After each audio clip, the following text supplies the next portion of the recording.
জন্য টাকা দিয়েছি স্যার, আমাদের তো কোনো ভুল নাই, আমাদের একটাই ভুল, আমরা এত টাকা দিয়েছি।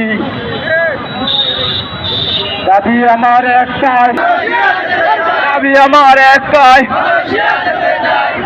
কি বলবো, বড় কষ্ট নিয়ে বাবা 6 লাখ 7 লাখ 8 লাখ করে দিয়ে এখন ঘুরতেছি।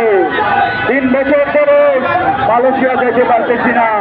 দুঃখের বিষয়, রাস্তায় বেরোলে আমাদের বন্ধু বান্ধব আত্মীয়